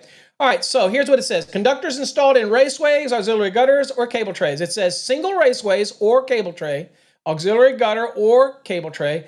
If circuit conductors are connected in parallel in the same raceway, auxiliary gutter, or cable tray, it says a single wire type conductor shall be permitted as an equipment grounded conductor. Okay, so remember what we saw earlier where we had a single raceway and it allows you to have multiple circuits, but you only needed one equipment ground size for the largest circuits over current protection? Same concept here. So if it's in a single raceway and you're running parallels, then I only need to have one because they're all in the same raceway. So if the fault happens in the same raceway, this makes sense, right? Because it can clear an overcurrent protected device in this scenario, right? Okay, and you're going to be full size based on whatever the overcurrent is. That's the reason we do that. And that's why I tell you, paralleling it out in multiple raceways is a mistake when they did this in the 2026. It needs to be full size, but I'm not going to go down that. And we tried to explain here why, but it's just not worth the effort. I'm just going to let it go. Let them do what they want to do. Okay. Now, it says a single raceway, blah, blah, blah, blah, blah, blah. It says a single wire type conductor shall be permitted as an equipment grounded conductor. The wire type equipment grounded conductor shall be sized in accordance with 250.122 based on the overcurrent protected device for the feeder of the branch circuit. Okay. So there you go. All right. It says conductors in parallel should be the same length, same conductor material per set, have the same cross-sectional area and same insulation, and terminate in the same manner. So y'all all understand the rules of 310.10H, or it might be H or G, depending on which cycle you're in, that your conductors, all of the A phase, for example, all has to be the same length, same insulation type, same conductive material, whether it's all copper or whatever aluminum, all that has to be the same. They have to be terminated the same, all that type of stuff. All those characteristics have the same. Why? Because we want the current on phase A to distribute equally amongst all of those conductors to get the full effect of distribution of current. Okay, so if I'm trying to get 1,000 amps, but I don't want to run one conductor that gives me 1,000 amps, I might run 5 smaller conductors that together make up that circuit conductor together in parallel. Basically, they're connected together at each end. They act as one conductor, but the current is divided evenly. If one of those conductors are longer or one of the conductors is different conductive material, then the impedance of that circuit changes. And if it changes, it means that the current won't divide evenly amongst those conductors. And that means you could have one of those conductors that heats up and melts down, but the others don't. And you may be wondering, why the hell is that happening? That's because the conductors aren't the same length. They aren't the same conductive material. They aren't the same insulating material. They're not terminated the same way. That's why we do those paralleling rules. Now, you could have leg A or phase A be copper, THHN, that type of thing. And you could have leg B, actually, believe it or not, be aluminum and could be XHHW insulation, okay? But they all have to be the same length, okay? And all of those conductors in phase B have to be exactly the same. And the same for phase C. Could be whatever. It could be copper again. But again, so when we say they have to meet the paralleling rules, it's per the leg. So phase A has to be, all characteristics have to be the same. Phase B, all characteristics have to be the same. Phase C, all characteristics have to be the same, okay, for that specific leg. Does that make sense? All right, so that is the paralleling rules, okay? You can't have 5 sets and have all of A's, have 4 that are 500 kc mil, and have the 5th one be 350 kc mil. It's not going to work. They all have to be the same, okay? Does it make sense? But what this is saying is that if you drop all those in a large raceway, let's say like a trade size 6, which now you can have an EMT that's a 6, believe it or not, then you put them all in there. Now, again, you could have an issue where you have more than 3 current carrying conductors that affects the ampacity. Okay, but you could put them in there. And if you have no raceway fill requirement issues, you put them all in there. I could have one equipment ground properly sized in there. It'd be okay. But y'all all are savvy enough to know that if it was EMT, I don't have to have any equipment ground. And I could use the EMT if I wanted because it's listed in 250.118. But I think most of you probably put a wired type equipment ground anyway in that type of thing. Anyway, just so you know. So this is what we're talking about right here. Here's a good example. So all of these 2 sets right here. So this is A and this is B, right? So this is, if all these were 500 kc mils, for example, so this would be 500 and 500. These act as one conductor, right? But it is a total of 1,000 circular mils, right? But since it's 500, 1,000, it'd be 1 million circular mils if this was a 500 kc mil and this was a 500 kc mil, okay? So this would be 500,000, this would be 500,000, okay? So that would be 1 million circular mils, okay? But this EGC right here is based on the size of the overcurrent protected device, okay? In 250.122, okay? But you notice that it's I could have, let's see here. Yeah, I could have, this could be a bigger raceway and I could have more than this number of sets in here. It would be okay. I only need the one and it's based on whatever the overcurrent protected device is, okay? All right. So let's look at F1B. So that was the first one. We saw the first requirement. Now, what about if we have multiple raceways? Okay, now we have, and we're not talking multi-conductor cables now, we're just talking multiple raceways that are run for parallels. Okay, it says if conductors are installed, the first one was one raceway. I have parallel conductors, but they're installed in one raceway, one cable tray, okay, one auxiliary gutter. Now, what if we have multiple raceways? Okay, it says if conductors are installed in multiple raceways and are connected in parallel, it says a wire type equipment grounded conductor, if used, again, remember your raceway could qualify as an equipment ground, by the way. So we always have to say if it's used, because It may be at 250.118, your EMT or your rigid or intermediate is being your equipment ground, and that's okay too. Okay, code's fine with that, even though some people don't trust it and they want to put the wire type in there. Okay, but the code says it's okay. Well, I never do the minimum. Why? I always do the minimum. It's up to my customer if they want me to go above the minimum. Well, I let them dictate it, not me. So, because I can guarantee you the person I'm bidding against is probably going to be doing the minimum. And if I want to oversize something or over-engineer something because it makes me feel warm and fuzzy, that's fine. But if I want to give it away, that's a different story. I ain't give nothing away as a contractor. My brother's notorious for doing a bunch of extra stuff. Me, not so much. I do what the code calls for. If you want me to do more than that, you pay me for it. All right, so it says the equipment grounding conductor installed in each raceway shall be sized in accordance with 250.122 based on the rating of the overcurrent protective device for the feeder or branch circuit. Okay, now I'm going to show you that really quickly. This is 2023. Let's go to the code right here. Right here, this is what I'm reading. It says if, and y'all, some of you know where I'm going with this. If conductors are installed in multiple raceways and are connected in parallel, the wire type equipment ground conductor, if used, shall be installed in each raceway and shall be connected in parallel. Okay? That means that while you're not paralleling the equipment grounds the same way, the reason that we're doing ungrounded conductors to get more current, we still have to connect them together at each end to act as one, even though they're not being used as one. They're still full size in each raceway. Okay?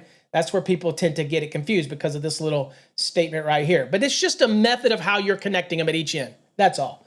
Now, it says, the equipment grounding conductor installed in each raceway shall be sized in accordance with 250.122 based on the rating. Now, this is the important part, right? Based on the rating of the overcurrent protected device for the feeder or branch circuit. This is where we try to make it clear for people. That it's at the end of the day, it says each raceway has to have the equipment ground based on the size of the overcurrent protected device. And so I don't know where Code Panel 5, that little faction of guys did this. I don't know, this came up in the middle of the night. I don't know why they did this. But basically, this is not referring to the table. This is referring back to the code 250.122. So that means you utilize A, B, so you can use all of them. So when you go back, when that little statement that says it never has to be larger than the largest circuit conductors, that the whole original concept was to take the sets and add up all of the A's, so it's a summation. So that is your circuit conductor. So it never has to be larger than that. But we want full-size equipment grounds in every raceway. That was always what we've done forever. In 2026, no, not so much. But we have to clean this language up because this is misleading, because this tells me that it's based on the overcurrent device, which means it's going to be full-sized in each raceway. I told you I'd let it go. I'm going to let it go. All right. There you go. So here's what we're talking about. So here you go, right here. Each raceway, okay, this equipment ground right here, again, is sized based on the overcurrent device, and it's full-sized, okay, in each raceway. Easy peasy. Now, this is a cable assembly, for example. This is a multi-conductor cable. And again, this has this right here. If these are running parallel, this equipment ground may not be sized properly.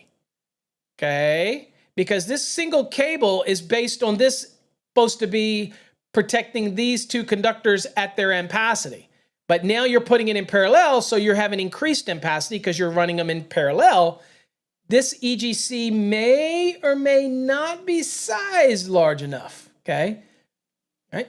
So again, that means you might have to buy special or specially made MC cable, that type of thing. Okay, now we do have some allowances for things like cable trays and all that. We haven't gotten there yet, but this is just in general, that type of thing. And this could have been tray cable as well, that type of thing. All right, let's go to the next one. Okay. All right, so the next is talking about C and D. Okay, so C says, okay, we establish all that, and F1C says wire type equipment grounding conductors in cable trays. It says wire type equipment grounding conductors installed in cable trays shall meet the minimum requirements of 392.10b1c. So that basically means that it can be 4 gauge and larger. Okay, so that's what 392.10b1c, for those that don't know, 392 is the cable tray article. And that's basically saying, hey, if it's a wire type, then if you're doing it, you're putting it in there and you're putting it in a cable tray, that it doesn't have to meet the 1/0 and larger rule. It can be 4 gauge and larger for that scenario, okay? Of course, it's got to be sized right either way, but that's what it talks about. And then, of course, 250.122F1D, metal raceways, auxiliary gutters, or cable trays. It says metal raceways or auxiliary gutters in accordance with 250.118A or cable trays complying with 392.60B shall be permitted. And that is telling us that metal raceways that are listed in 250.118, intermediate, EMT, rigid, things like that, auxiliary gutters, all of those qualify as an equipment grounding conductor.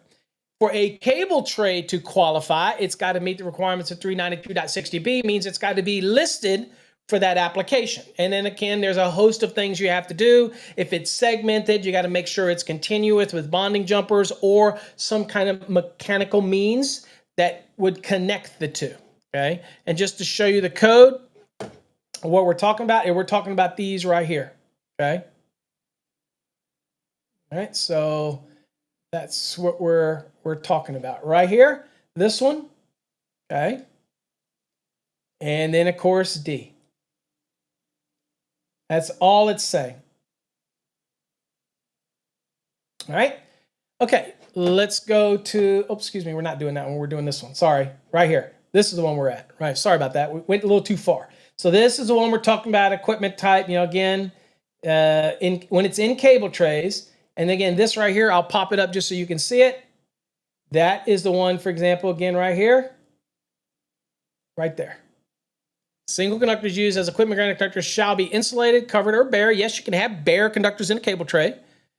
Be careful with that, because if you have an aluminum cable tray and you're running a bare copper, for example, okay, just be careful. So there you go. Okay. All right, let's get back to the lesson. I'm running a little over. That's okay. All right, so let's see here. All right, so multi-conductor cables now. Let's talk about F2.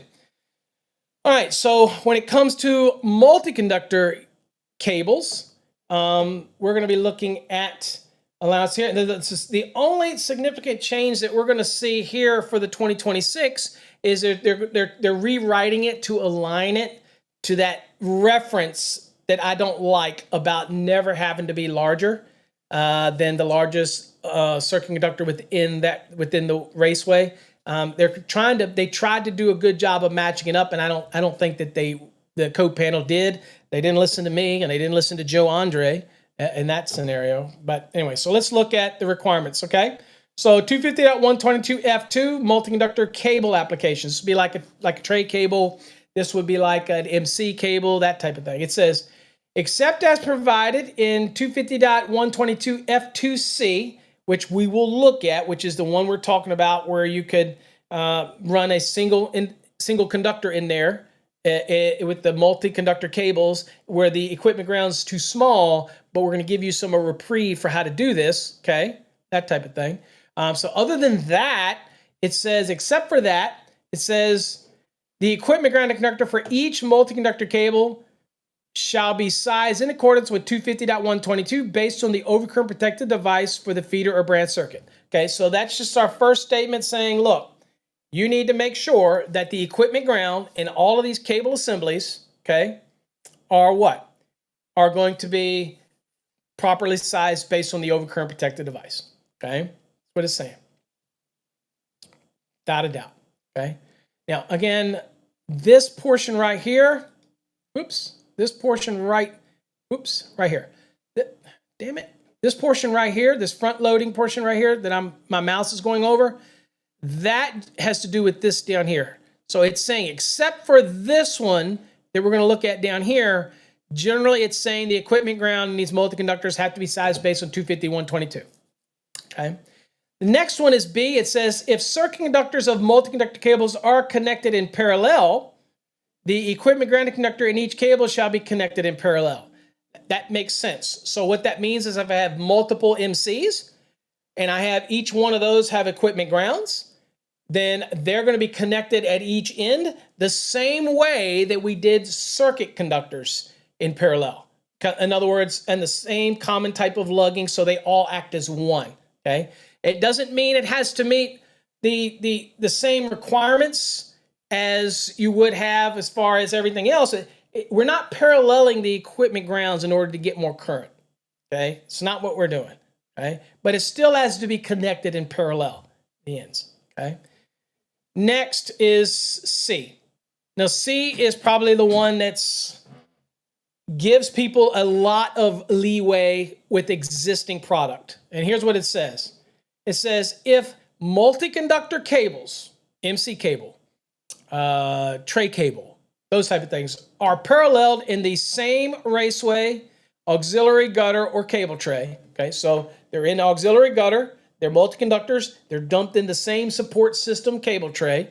It says a single equipment grounded conductor that is sized in accordance with 250.122 shall be permitted in combination, okay, again, in combination with the equipment grounded conductors provided within the multi-conductor cables and shall be connected together.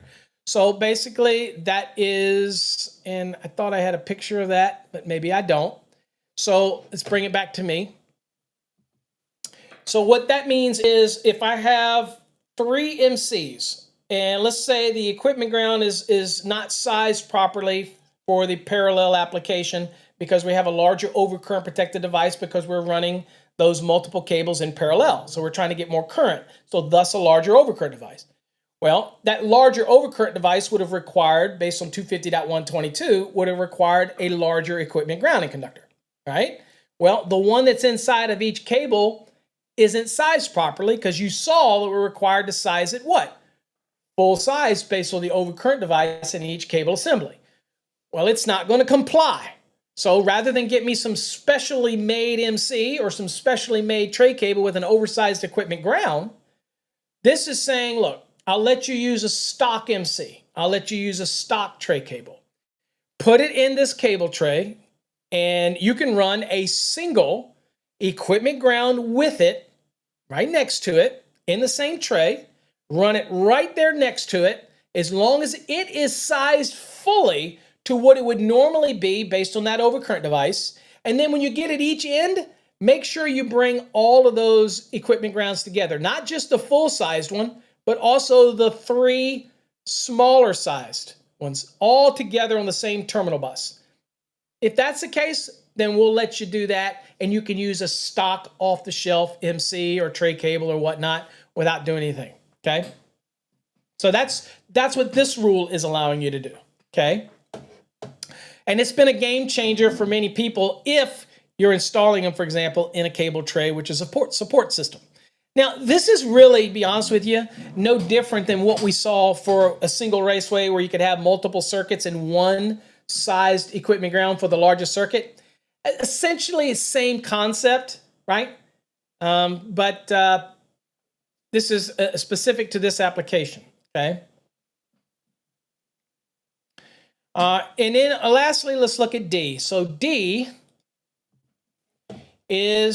says equipment grounded conductors installed in a cable tray shall meet the minimum requirements of 392.10b1c. So that means it has to be at least a 4 to be in the cable tray if it's an equipment grounded conductor of the single insulated type or bare or whatnot. It has to be at least a 4 gauge. Okay, that was what 392.10b1c.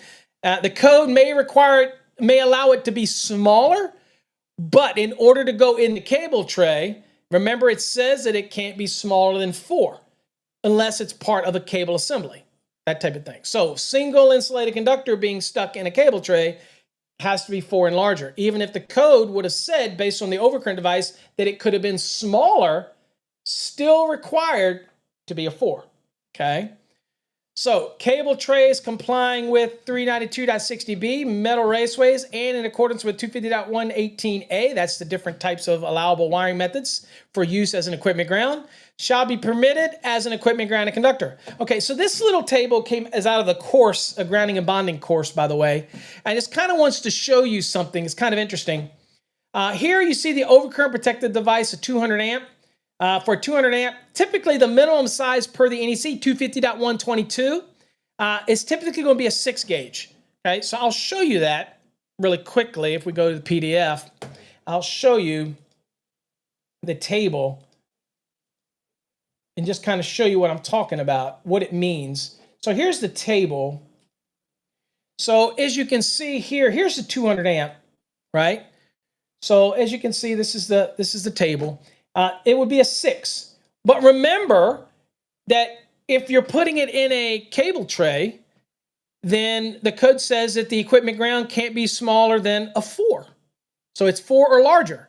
So this is things that you as a design professional, you got to think about these things, because the code may say one thing, but the requirements in 392 may supplement, may change it, may modify something, may say, look, no, wait a minute. If you're going to throw it in the tray as a single insulated conductor to meet this allowance we just looked at, then it can't be smaller than a 4. It'd have to be larger. So even though the 251.22 may say it could be a 6, you may have to jack it to a 4, okay, or something like that, right? Now, also what's important to show you is product spec. So I'll show you this. So this is a product spec for a cable tray, for example, right? And you'll notice that if we did a 3/0 copper, typically good for 200 amps, you'll notice that it comes with a ground wire that comes with a, right here, standard is a 4, right? And the 4/0 copper comes with a standard 4. Notice that? And even interesting enough, we can go to this, 250. 250, standard, a 4, right? So these are manufacturer standards. They're part of our construction standards, things like that. So just to kind of keep you in perspective. But all these things are so important to talk about, to make people aware and understanding how this is all to be applied. Now, how does that converse different to our lesson? Well, just to give you an example, here's a 400 amp overcurrent device. Okay, so a 400 amp overcurrent device and it's going to have 2 parallel sets, okay, 200 amp cables, rated for 200 amps, okay, 2 of them here. So equipment ground. So let's look and see what that would be per code. So 400 amp right here would require a 3, okay? Well, 3 is larger than a 4, right? So you have to be careful in your cable selection because, again, you could end up going larger, and the cable that you may run in parallels may not have an adequate sized equipment ground in there, okay? So in that case, if I were to run parallel sets in this case, to show you example, let's go back to I love looking at these things. Let's go back here to this product right here. So let's say I'm running parallel 3/0, right? Then what happens is it's still only a 4. But remember what we just saw? Because it's 400 amp, it needs to be a 3 gauge in each raceway. So this stock one here, this 3/0 stock copper has a 4 in it. It's not going to be sized right because now we need to have a minimum of 3 in the cable if we were dealing with cables in parallel, okay? So that is the only way to get around this would be to install those 2 tray cables in a cable tray. And since the two 4s are smaller than the 3, I have to run a single insulated 3 in there. And at the end, take the 2 4s and connect it to the same bus as that 3 in order to utilize this allowance in the code under 250.122 F2C. See how that works? It can probably save the day for many of you. But again, these are standard cables off the shelf that if you're installing them in parallel, the equipment ground may not be adequately sized. So just keep that in mind. One of those things you got to think about.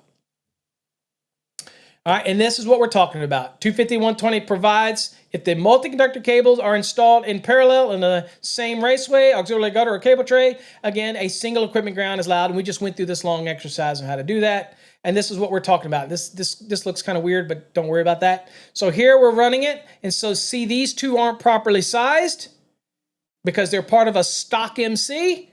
That's all right, as long as we run the full size one with it. And then you notice that it's all terminated together. That's the parallel part, acting like they're installed in parallel at the ends, at this end, and of course at the other end. Then guess what? Perfectly okay. We don't have any problem. Then we're good to go. So this can get you out of a bind if you're doing something like this in a raceway or cable assembly application. This can get you out of a bind. Okay. All right. So this is what's happening right here. Now, again, we could not get the code panel to understand this, but here you go. So here is an 800, and it's running here, and it looks like it's 4 sets right here. Okay, 4 sets, and you've got a 3/0.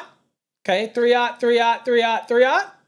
Okay, and we're trying to get to the 800 amps. Okay, so here you got everything running right here, and so this was a 4 that comes with it. Okay. And that's what you saw. So in our case, if we go back to the manufacturer, this is very common. If you look at the manufacturer, here's what they're running right here. Let's say this is what they're running right here. So here's your 3/0 right here. And you see that it's got a 4 in it. Okay. That's a very real life example right here. So 4 sets right here. All right. So that's your size. Now, if the fault takes place right here, again, you need to ensure that the available fault current has a low impedance effective ground fault current path back to the source to clear the overcurrent. We cannot rely on it to divide amongst the parallels. And this is what the code panel said, well, it can divide amongst it. It never has to be larger. Well, if that's the case, why did we have to do this?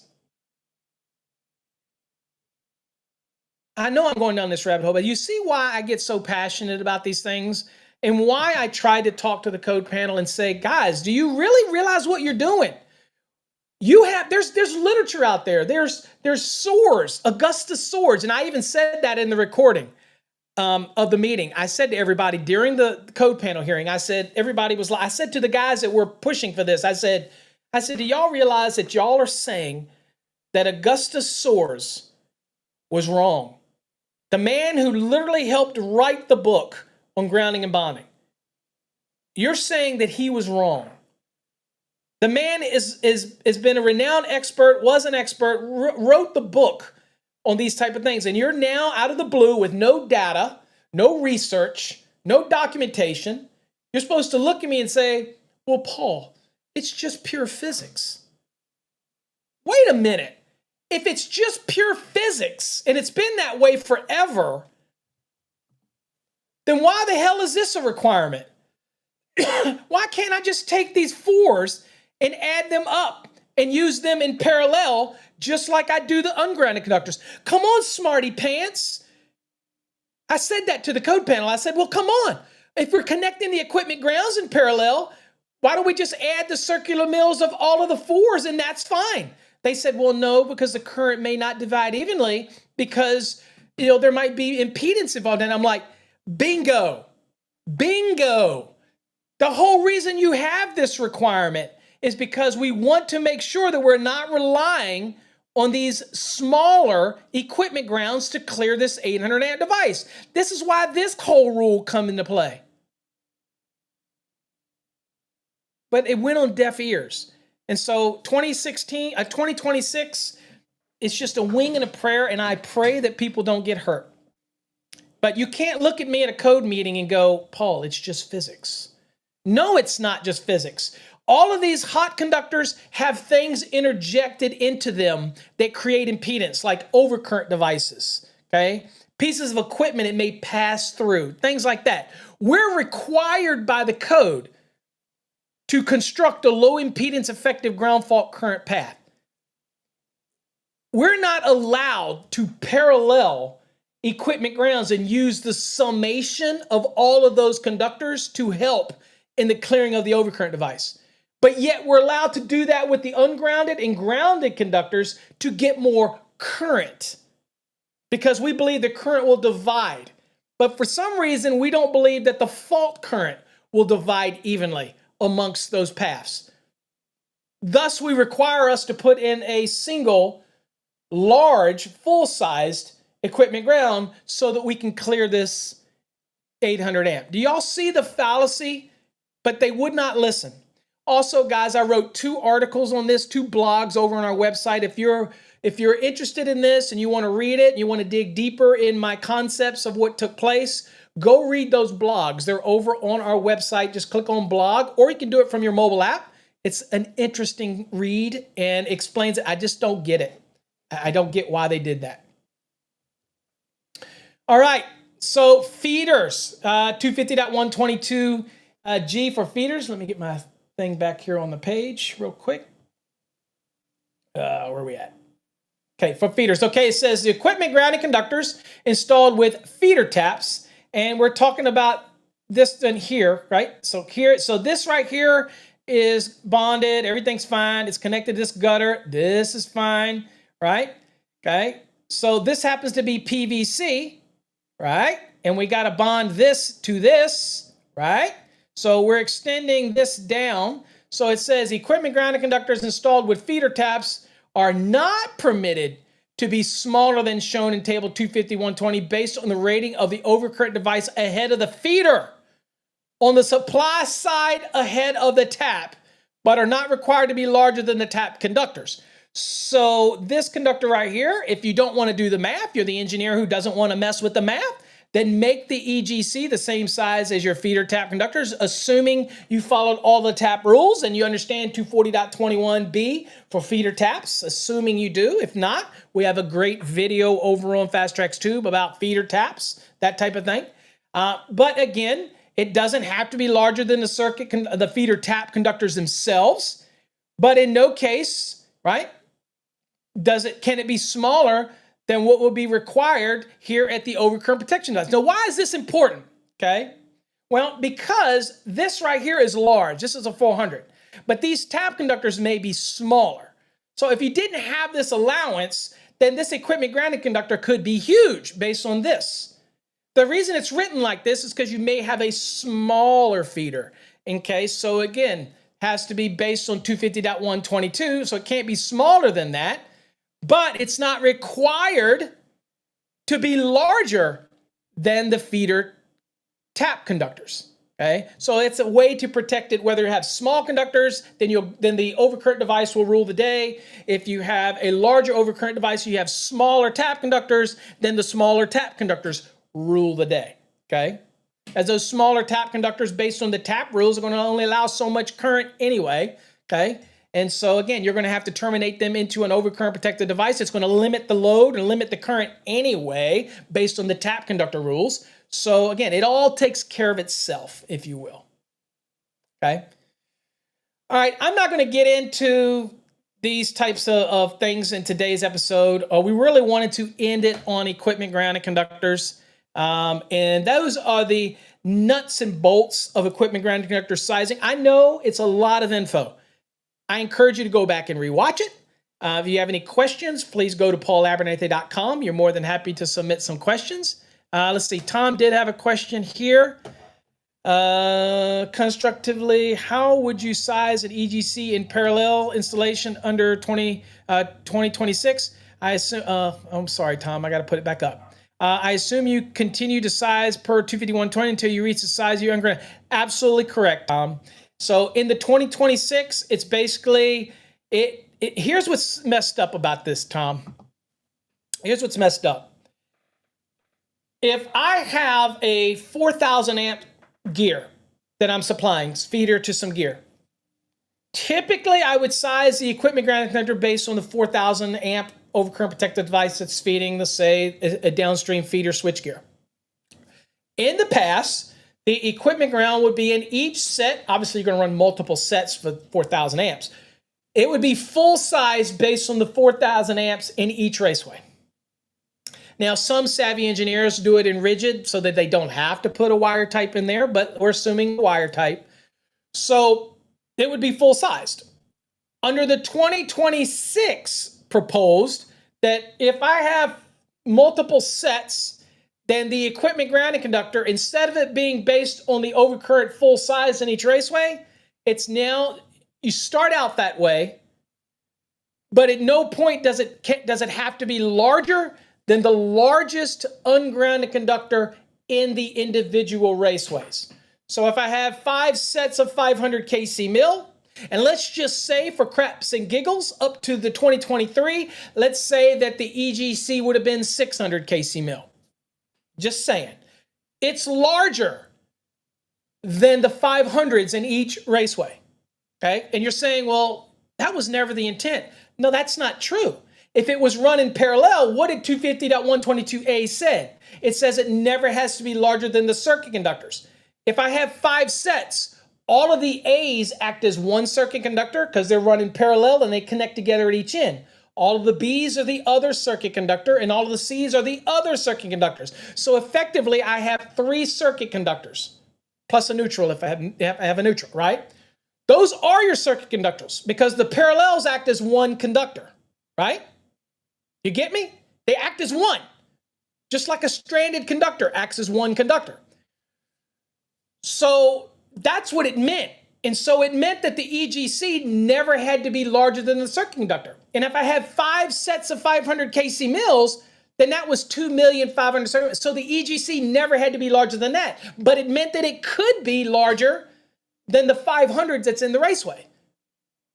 You see what I'm saying? Because that's what table 250.122 says. If it calls for it to be 600 kc mil, that's what I put in each raceway because I need to clear that device.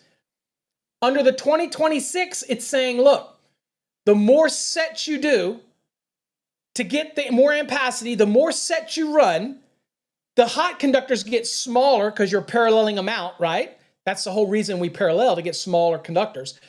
You run more sets, well, guess what? The equipment grounding conductor gets smaller and smaller because it never has to be larger than the largest ungrounded hot conductor in each specific raceway. There was no justification for that. So what could happen?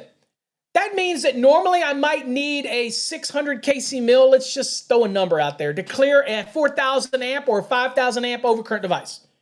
Now, because of paralleling, it could mean that I only have a 4-aught in there. And now I have to rely on that 4-aught in that individual raceway.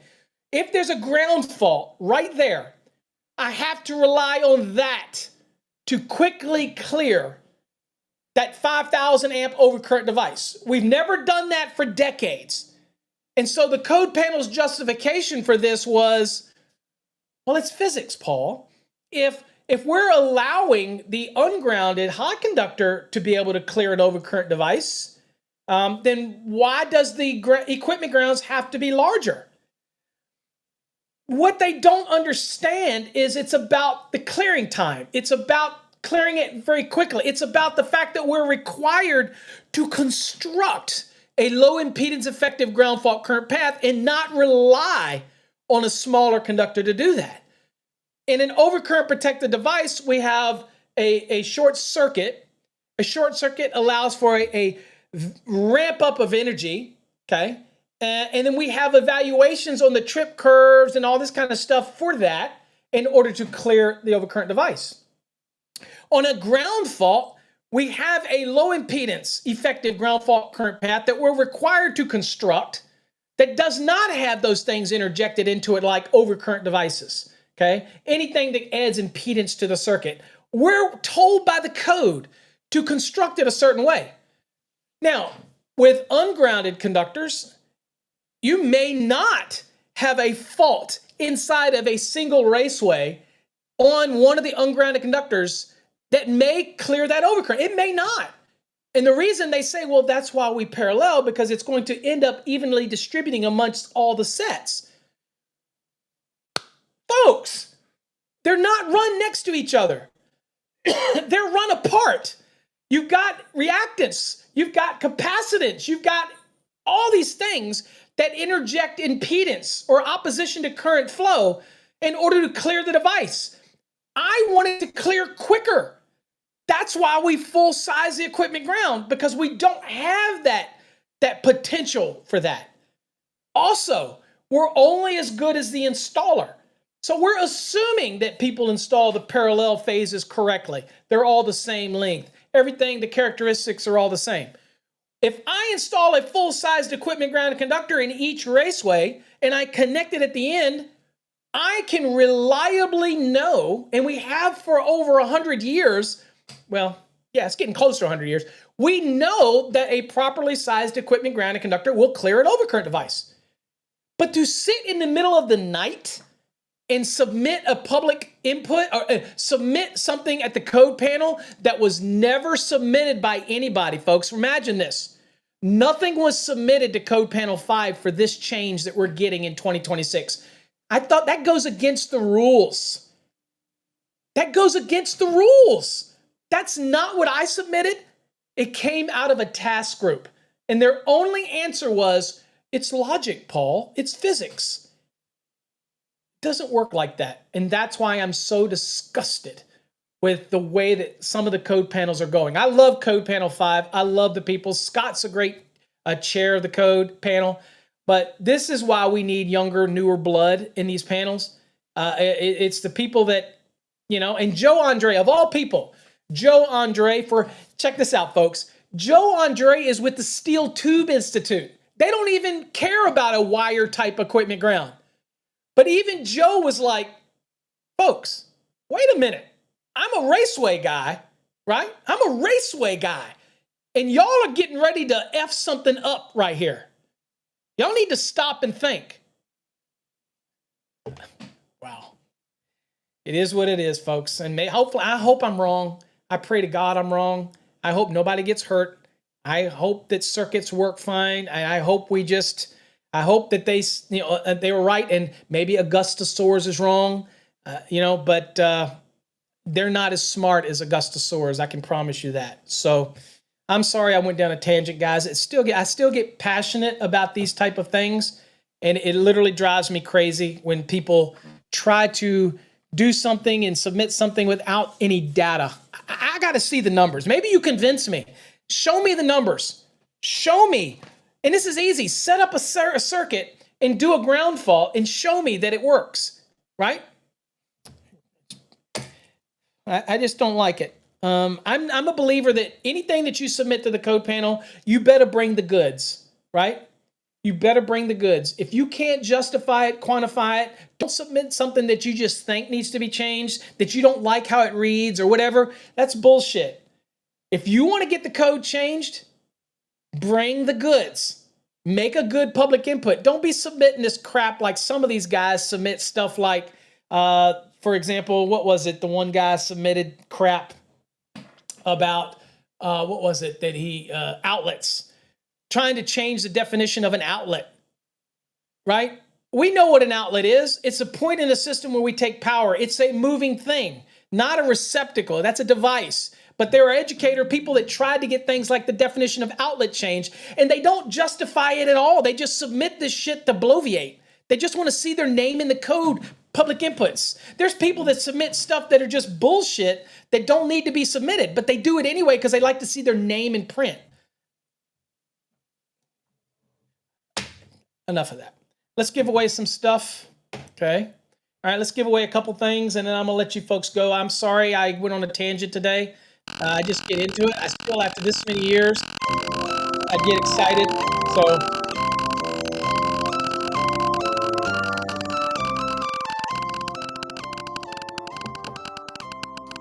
and I might buy into it if they brought the data, but they didn't bring it in.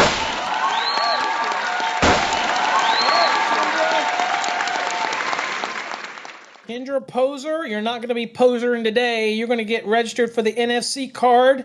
That is an awesome card. I'll show you what it looks like. There it is right there. You are helping promote the show. You're helping promote us but it also, if you win this, it has an NFC built into it, so you can tap somebody's phone, you can share it with other people, and if you want to pre-program it and change, or want to change it to whatever you want, you can do it and use it as your business card, electronic business card. That is totally up to you. Good luck, and hopefully you win that.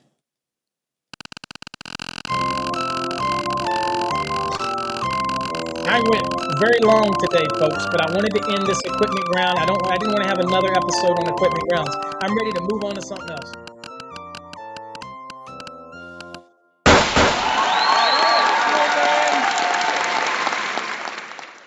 Alex, what did you get? Ultimate Decision card coin. That is my favorite coin. Y'all have heard me say that over and over again, and it is the best, most popular selling coin that we have over on fasttracksystem.com. The Ultimate Decision. I use it all the time for decisions that I really don't care either way, so I'm like, whatever. Anyway, all right. Congratulations in that.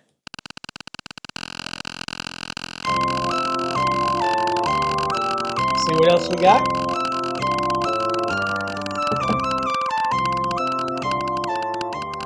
Have a great day, Tom.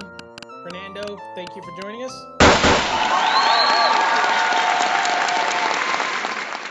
All right, that one just keeps rolling, so we'll have to spin that again. Somebody asked, Felix, is there a way to test this? Yes, but somebody would have to set up multiple raceways in parallel and set it up to have fault in one raceway. And I would say do it where you parallel something out to 10 set, where the equipment grounds are definitely going to be much smaller based on the size of the ungrounded conductor in each raceway, and try that and see if it clears an overcurrent device. Try that. You'd have to do it in different sizes and to see how quickly it trips and all that kind of stuff. And I hope it works. Okay, I don't have a problem with the code. I just have a problem with people changing stuff, assuming that it's going to work. It may work. I'm not saying that it's not going to work. I'm just saying I don't like when people submit things that they don't provide the testing for. They just say, oh, just change the code. Why don't we just change the ampacities of a conductor? Why don't we just say, that conductor, it can carry 200 amps. Screw it. It can carry 215 or 220. Let's change the code. Let's change the table because we want, as a wire cable manufacturer, let's just increase the amps of that conductor. Let's just do it. No, it's not how it works. All right, Terrence, you're in the drawing for an NFC card. It'd be great for your business. Help promote your business, that type of thing. Or you can promote us. We appreciate it. And again, sorry I went so long today. What's up, Raymond? Cody? My name is Cody? Kodo? Kato? Kodo? Whatever. Thank you. Thank you. Now you're in the drawing for Trade Hog. Congratulations for that. For the drawing. Let's do another one. Spin and spin, spin, spin.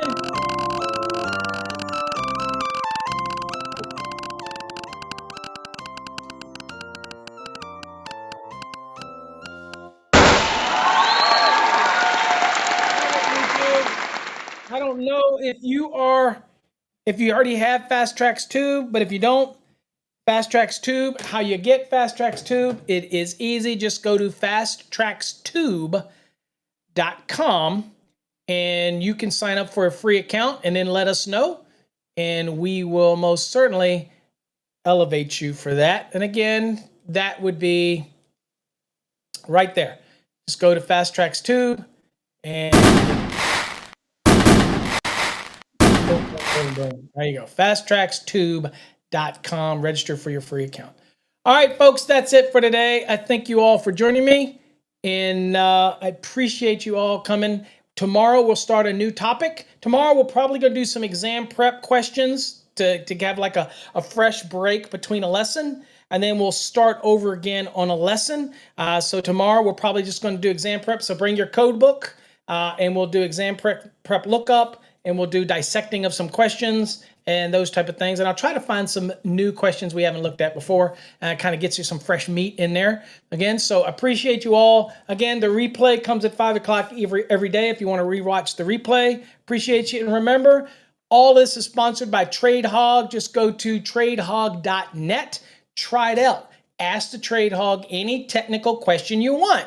and see what it brings back for you. Trade hog, but be very specific. Make sure you ask it very specific. Try not to use slang. Try to use proper terminology when you're talking to the hog, and it'll give you the best results. Till next time, folks, stay safe. God bless.